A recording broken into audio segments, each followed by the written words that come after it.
So in the early 1900s, a New York doctor decided to go down to the South and say, "Good news, I figured out the disease that makes you all dumb and lazy." And as far as ways to get punched in the mouth go, I can't think of a better one.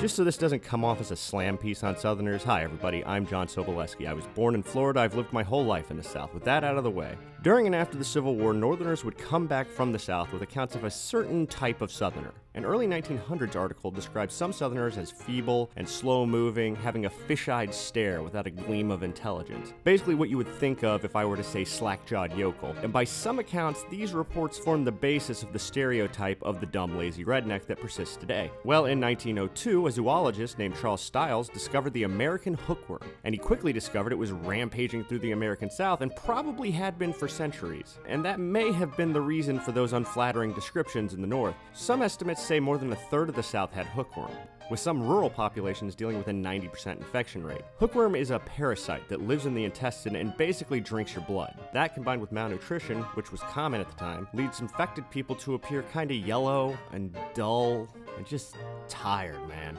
Experts quickly guessed this might also be the reason why production rates were lower in the southern states than in the north, because nearly a third of the workforce had vampires living in them. So Charles Stiles decided to start a campaign in the South to promote treatment and sanitation to prevent infection.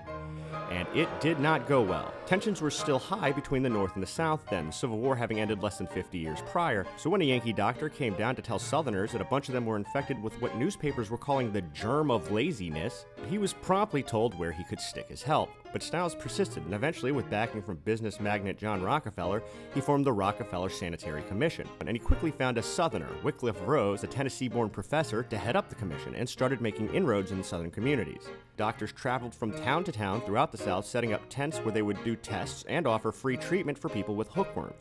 It's estimated between 400 and 500,000 people were given treatment. But the biggest problem with hookworm is it's easy to get reinfected. The rural South had little access to plumbing, and it was common not to wear shoes. That's a dream scenario for a hookworm, because hookworm spreads largely by infected feces coming into contact with skin. So the commission hosted seminars teaching people to cover their feet, and how to build sanitary privies so the poop wouldn't be spread around. After 5 years of touring towns around the South, the commission shut down, claiming victory in the war on hookworms. While that's not necessarily true, they did do a lot for awareness. Before the effort, for centuries, if someone was exhibiting the symptoms of hookworm, people would just say, "Oh, that's Jeff. He's just got a case of the stupid. Nothing you can do." Now people knew to get treatment and clean up the cause of infection. Unfortunately, hookworm wasn't really eradicated in the South until indoor plumbing became more common in rural areas around the mid-20th century. So that's the story of how a parasite helped shape the South and possibly led to a stereotype that still persists today. I'm Jonathan Soboleski for Reckon.